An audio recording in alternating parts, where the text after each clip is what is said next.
자, 안녕하세요. 반갑습니다. 오늘 특수경매 입문이다의 109페이지입니다. 109페이지 보시면 이 경매 물건 개요에서 공유지분 부분 공유물 현금 분할한 매각 사례 있는데, 이거는 제가 지분 경매를 추천해서 제일 손해를 봤던 사례입니다. 정말 제가 이런 실수를 했다 이렇게 생각이 드는 그런 물건인데, 지분 경매는 거기서 주인 노릇을 하는 사람에게다가 우리 지분을 팔고 빠져나오는 것이 가장 중요한 것인데, 여기에 주인 노릇을 하는 사람이 이거를 실질적으로 여기 살고 있는 사람이, 저는 주인 노릇을 하는 줄 알고 이 사람이 여기에 전부 다를 인삼밭을 가지고 하는 줄 알고, 이 사람은 주인 노릇을 하고 집에서 살고 있고 인삼을 하고 있기 때문에 우리 지분을 안 살 수가 없겠구나 생각해 봤는데, 인삼밭은 다른 사람한테 빌려줬고, 그 다음에 형제들이 8명인가 얼마가 되는데 이복 형제고, 그리고 이 사람이 그 집을 점유하고 사용하고 있기 때문에 다른 형제들도 다 바로 나눠 갖자고 합의를 하던 바람에, 그 바람에 협상이 안 돼가지고, 그런 내용을 제가 모르고 이걸 추천했다가 실패한 사례입니다. 대표적인 실패 사례입니다. 제가 공유 지분을 투자했을 때 가장 실패하고 협상이 안 되는 것이,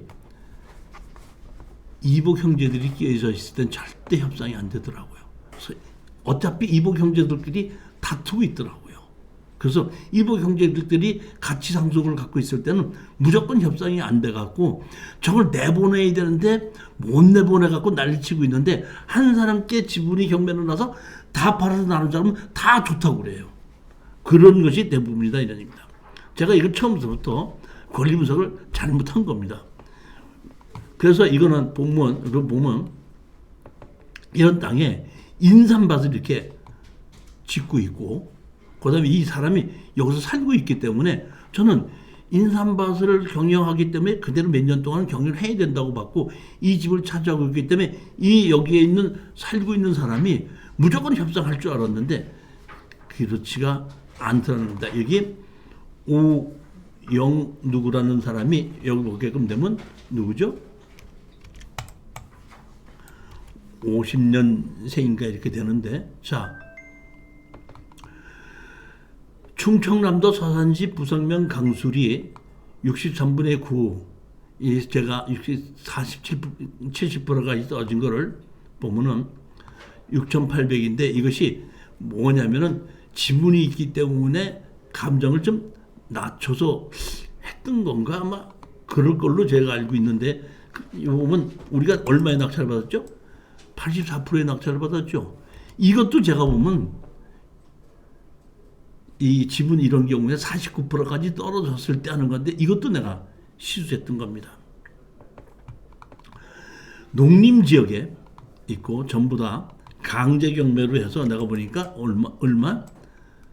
1,000만 원 정도밖에 안 되기 때문에, 아, 이거는 취하될 것이다 이렇게 생각을 했는데 취하되지 않았습니다. 낙찰을 받고, 우리 낙찰 받은 수강생이 제가 항상 이렇게 하거든요. 낙찰을 받고 나면은 한번 잔금 내기 전에 한번 찾아가 봐라 했더니, 찾아가서 여기 있는 이분을 만나신 것 같아요. 만났더니, 낙찰 받았냐? 그래서 뭐 어떡하라고? 법대로 해. 이렇게 얘기하다 보니까 협상할 의지가 전혀 없고, 나중에 거기서 조사를 해봤더니 거기에 있는 그 땅 그 인삼밭도 다른 사람한테 빌려줬고, 이 사람은 그냥 그 집에서 갈 데가 없기 때문에 그 집에서 혼자서 눌러 살고 있고, 이복 형제들도 그 사람을 내보내지 못하고 있던 그런 상황이었어요. 보니까 인삼밭도 다섯 개 공유로 지분으로 되어 있었던 거예요? 다른 것도 이제 보면은 상속이 이렇게 63분의 9는 상속을 받은 거고, 63분의 2, 3 이렇게 있잖아요. 이건 상속의 상속이야. 인삼밭도 건물도 전부 다. 이 건축물 관장이 이렇게 있고, 여기 방 누구로 돼 있습니다. 보면 여기 보면 이 땅이 전부 다가 이렇게 있고 인삼밭으로 쓰고 있고 여기 집이 하나가 있는 겁니다. 여기 있는 땅 하나, 집 하나 있는 땅만 요것만 지목이 돼지고 전부 다 답이고 전으로 돼 있는 거죠. 보면 그 사람이 그 낙찰 받았으면 낙찰 받았지면 어떡하라고 마음대로 하다 보니까 할 수 없이 우리는 소장을 낼 수밖에 없죠. 팔아서 나누자 이렇게 소장을 내다 보니까 공유물 분할 청구서를 한 겁니다.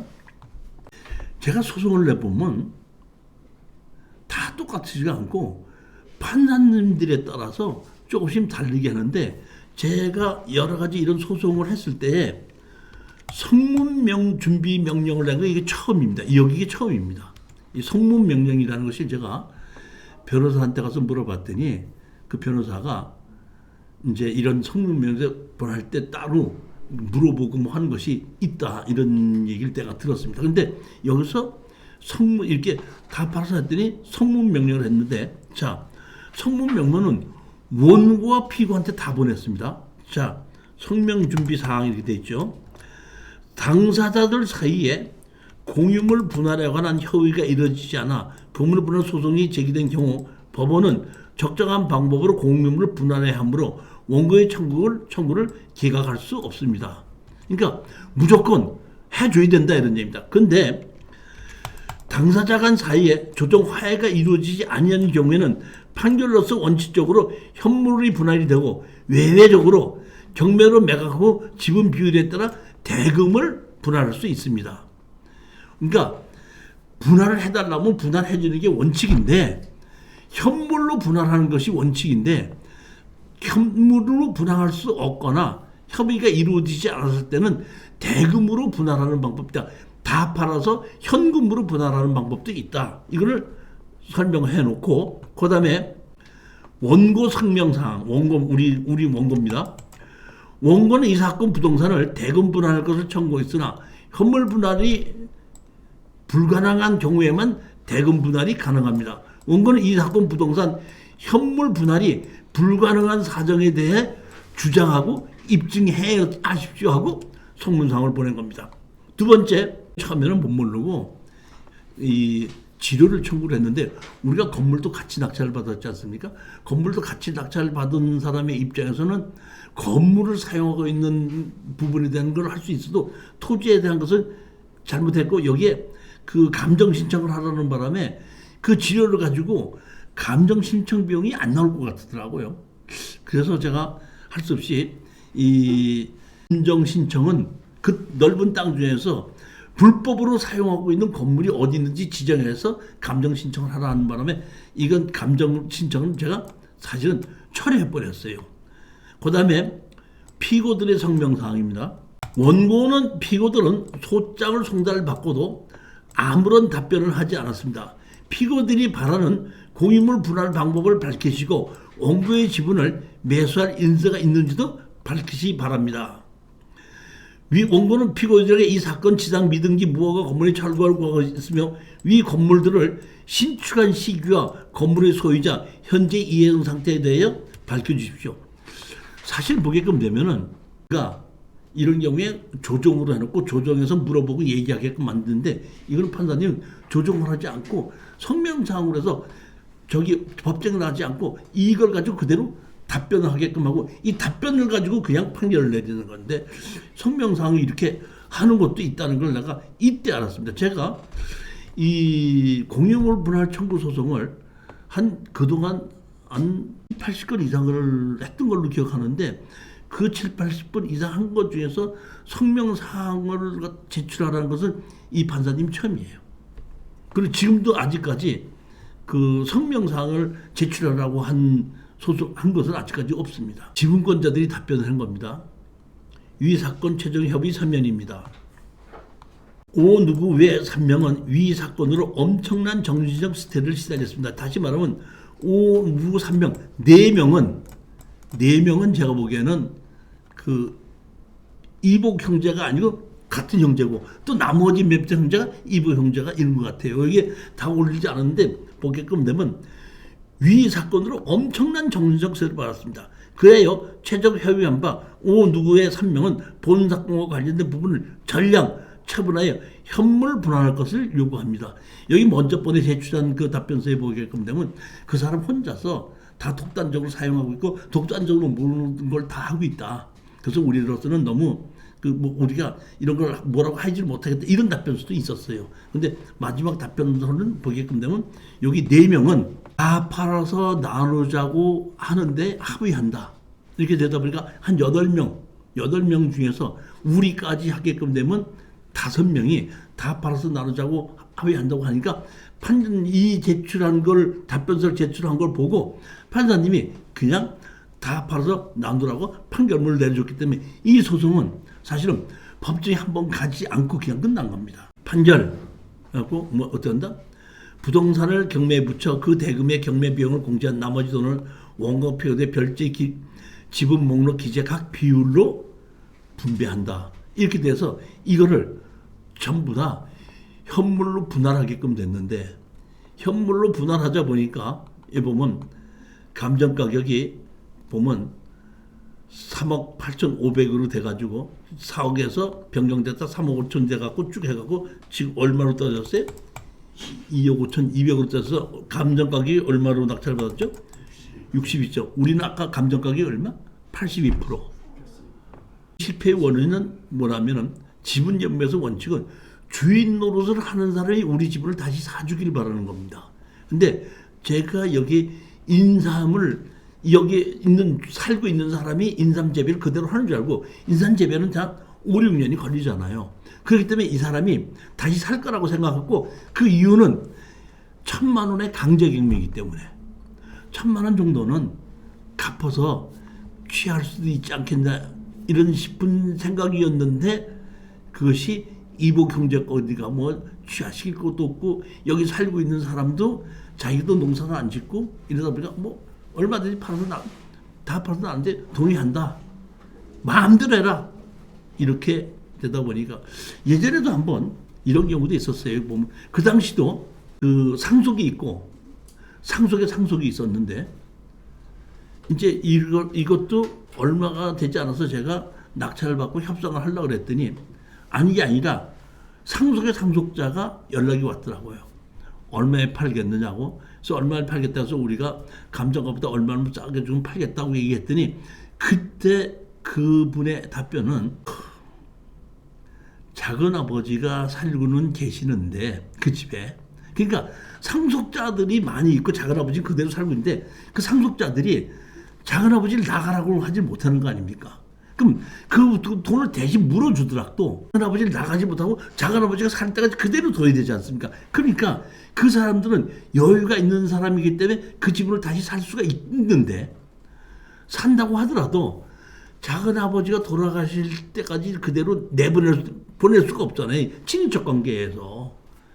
있기는 있는데 그래서 좀 가격은 그렇게 비싸게 달라는 것이 않아서 그렇긴 하는데 생각 좀 해봐야 되겠어요 하놓고서는 연락이 안 온다 보니까 그때도 거기에 작은아버지를 자기가 내보내지 못하는데 공유물 분할로 팔리게끔 되면 자기가 아니라 다른 사람들이 법원에서 내보내게끔 하니까 우리는 어쩔 수 없었다 하는 걸로 하기 때문에 협상이 안 되더라고요. 지분 경매에서 가장 중요한 것이 이런 거라는 겁니다. 이번에 지분 경매에서 이 낙찰 후에 또 분할이 된 경우도 있더라고. 이런 경우도 아주 드뭅니다. 강제 경매로 2분의 1 지분 경매 소송 실전 사례입니다.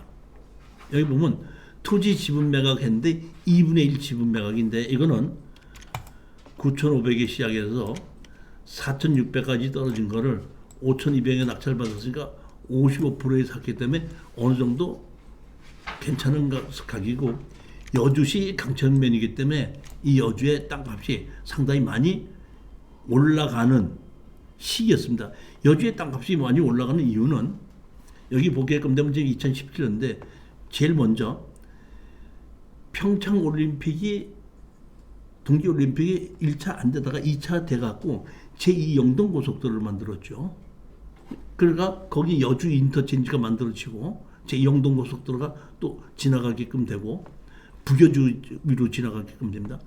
그 후에 여주가 성남에서부터 장원까지 자동차 전용 도로가 생겨요.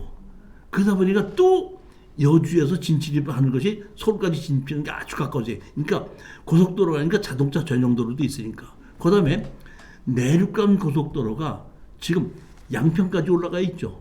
그러니까 여기에서 서여주, 북여주, 그 다음에 남여주 이런 식으로 인터체인지가 생기고 그 다음에 더더군다나 또 여주의 땅값을 올리는 거 하나가 이매역에서부터 여주까지 전철이 개통이 되고 지금 내후년까지인가는 원주까지 개통이 되죠. 그러다 보니까 여주가 교통이 엄청나게 좋아져요. 인터체인지만 둘러싸인 게 4개가 되고 자동차 전용 도로로 들어가는 인터체인지가 2개인가가 있고 그 다음에 전철까지 들어가 있기 때문에 여주가 상당히 올라가기 때문에 그런 땅 위에 여주 강천면에 있는 것을 49%가 떨어진 걸 낙찰을 받은 겁니다. 자, 여기 보면 이것도 제가 실수를 한 것이 하나가 있는데 감면이 415-1 해갖고 2분의 1 지분 매각입니다. 여기 있는 건물은 매각 제외예요. 근데 강제 경매가 1,400만 원이죠. 이렇게 지분 매각인 경우에는 그 협상을 보기 위해서는 조금 좀 그 뭐랄까 현재 거기에 살고 있는 사람이 누군가를 이장이나 옆집에 가서 알아보는 게 맞는데 이걸 제가 게을리했던 거고 여주 땅이 너무 좋다는 것만 생각하고 그런 거를 하지 않았고 여기에 보면 건물이 있는데 건축물 관리대장을 띄워봐도 건축물 관리대장이 없더라고요. 그러다 보니까 내가 보면 완전히 무허가 건물로 해서 이게 법정 상권이 없지 않는가 이런 생각을 했습니다. 권리분석을 제가 잘못한 겁니다. 이것도 2분의 1 지분으로 있던 거를 우리가 보면은 요 김성두가 있는 거를 강제경매로서 낙찰을 받은 겁니다. 보면 제시의 건물 소유자 누구가 수십 년 전부터 본 건물에 거주가 있다고 하면 제가 요거를 조금 더 봤으면은 좀 더 내가 현장을 가서 조사를 했을 텐데 이 현장을 조사를 하지 않은 게 내가 실수 같아요. 보면 물어보지 않은 게 내가 현장을 갔었어요. 가서 다 보고 땅 보고 주변 보고 땅이 너무 좋더라고요. 나 보면 이거는 돈이 되겠구나. 이거 가지고 해결해서 한 1, 2년, 2, 3년 후에 팔게끔 되면 이건 돈이 틀림없이 되겠구나 그랬는데 옆집에서 여기서 사람이 누구 살고 있는지를 이장이나 옆집에 가서 물어봐야 되는데 안 한 것이 실수예요. 보면 자 보게 근데 보면 그게 왜 실수해? 누가 살고 있는지? 네? 왜 실수 누가 살고 있는지가 이제 보면 나와요. 여기 보시면 우리가 요 땅 있죠, 요 땅. 요 땅을 우리가 낙찰받는 겁니다. 보게끔 되면 415-1을 낙찰받는 거죠. 근데 자 보십시오. 우리가 415-1번지죠. 네. 415-1번지를 낙찰을 받았는데 415-3번지로 이게 우리가 경매를 진행하고 잔급을 내는 사이에 바뀐 거야. 그러니까 원래는 415번지가 2번지 수였었어요. 근데 경매가 진행돼서 낙찰을 받고 잔급을 낼 때쯤 되니까 이게 뭐야 이렇게 갈라져서 415-1이 있고 415-3이 있더라고요. 갈라진 겁니다. 그래서 제가 틀림없이 감정가를 봤을 때는 415-3이 없었는데 415-1이 생겼단 말이에요. 이게 이렇게 되면 안 되는데 해갖고 제가 여주시청 지적과를 갔어요. 가갖고 제가 여기 감정평가서에 보게끔 되면 평수가 얼마로 돼 있고 이게 한 필지였어 돼 있고 2분의 1 지분을 낙찰을 받았는데 이게 어떻게 이렇게 나뉘어져 있느냐 이렇게 물어봤더니 지적구에서 보면 내가 이 경매로 이렇게 된 거 아니냐 경매로 했으면 압류된 거 아니냐 압류 후에는 어떤 행위도 무효지 않습니까? 그랬더니 지적과에서 이렇게 보더니 정말 이게 압류되고 경매로 들어가는 거 있네. 이렇게 들이 할 말이 없으니까 나한테 뭐라고 얘기하냐면 그래도 주인이 합의했다고 잘라달라고 하면 우리 안 잘라줄 수가 없습니다. 또 이렇게 얘기를 하더라고. 원래 해주면 안 되는 건데 자, 얘네들이 실수를 해서 해준 거예요. 보면 우리가 경매로 낙찰을 받고 난 후에 잔금 내기 전에 그 중간에 잘라버린 겁니다. 그러니까 제가 보면 이게 보면 내가 나중에 알게끔 됐는데 이 땅이 사돈집 땅인데 돈이 없어서 좀 달라고 돈을 좀 빌려달라고 하니까 땅을 2분의 1을 사서 주고 돈을 준 거야. 그러니까 보면 이 두 사람이 사돈지간이더라고. 근데 그 상대편 사돈이 저기 뭐 경매로 나니까 민망스러우니까 얼른 잘라가지고 당신 이렇게 반 가져가고 당신한테 피해를 주지 않게끔 하겠다고 해가지고 이렇게 자르는 거야. 내가 봤더니 그렇더라고요. 그리고 이게 보니까 여기 여주에서 오래 살다 보니까 그 지적하고 다 알아가지고 그냥 어떻게 한다? 잘라준 거예요. 원칙을 안 잘라주는 건데. 그러면 그렇게 되다 보니까 나는 이제 잔금을 내러 가야 되는 거 아니에요? 이렇게 됐는데. 그러니까 내가 잔금 내는 데를 갔어요. 잔금 내기 전에 이제 내가 알았으니까. 잔금 내는 법원에 가갖고 우리는 다시 이 415-1번지를 낙찰을 받았는데 원래는 평수가 이만큼 컸었다. 근데 오늘 지금 잔금 내려고 봤더니 이렇게 갈라져 있더라. 이거 어떻게 하면 좋냐? 이거 다시 나는 붙여달라. 이제 내가 얘기하지 않고 그 법원에서 이렇게 하면 안 된다. 이렇게 얘기하면 이게 다시 합쳐질 거 아니에요. 그런 식으로 얘기해서 잔금을 내러 법원에 갔더니 법원에서 이렇게 보더니 나한테 하는 얘기가 염려하지 마세요. 왜요? 그랬더니 415-1번지도 당신네들 2분의 1 지분으로 등기해 줄 거고 415-3번지도 2분의 1 지분으로 등기를 해줄 테니까 아무 염려 안 하셔도 된대. 그럼 가만히 생각해 보니까 두 필지도 나눠져 있다고 하더라도 양쪽을 다 우리가 2분의 1씩을 한다 그러면 굳이 자를 필요가 없잖아. 잘라놨으니까 더 좋은 거지. 그러면 이렇게 반 잘랐어요. 협상에 의해서 네가 가져라 내가 가져라 할 수도 있잖아요. 잘라졌으니까 잔금 내고 난 다음에 공유물 분할할 때에 그럴 때 전부 다 415-1로만 갖자고 하는 거야. 왜? 여기는 진입도로가 있고 진입도로가 없으니까. 자기도 415-1을 갖겠다 그러고 그럼 우리도 415까지 1 갖겠다 얘기했더니 협상이 안 되다. 그러면 공유물 분할을 하자 이 얘기가 그렇게 나오게끔 되고 공유물 분할하자 했을 때 여기 뭐 있어? 건물이 두 개가 있는 겁니다. 제가 실수했는 게 이거예요. 건물 침범하지는 않았나요? 네? 작은 부분도 침범한 것처럼 보여지는. 아니요, 여기 침범하지 않고 이렇게 돼 있고 여기도 돼 있는 거예요. 보면 돼 있는데 제가 보면은 우리가 415-1번지를 낙찰받았죠. 그러면 415-1번지를 가지고 건축물 과장했더니 없었어요. 근데 여기 보면 우리가 소장을 내니까 걔가 답변서를 낸 게 뭐라고 답변서를 내면 자기가 옛날서부터 익수 주인이었었기 때문에 법정 사건이 있다 이런 얘기야. 그럼 건축물 문제도 있다 이거야. 무슨 소린가 하고 봤더니 이거에 415-1번지가 이게 한 필지야. 한 필지에 집이 이렇게 세 개를 네 개인가를 지어놓은 거야. 집을 네 개를 지어놓고 이 집을 있는 대로 분할을 해버린 거예요.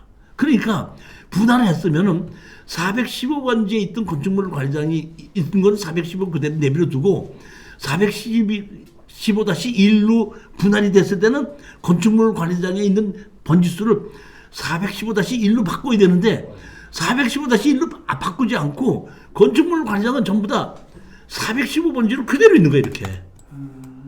그러니까 내가 415-1번지에 보고 건축물 관장이 없으니까 없는 걸로 알았는데 415-1로 번지수를 띄워보니까 거기에 살고 있는 사람 이름이 딱 나오다 보니까 땅 주인과 건물 주인이 갖다 놓고 법정에서 인정이 된다는 걸 내가 그때서야 아는 거야.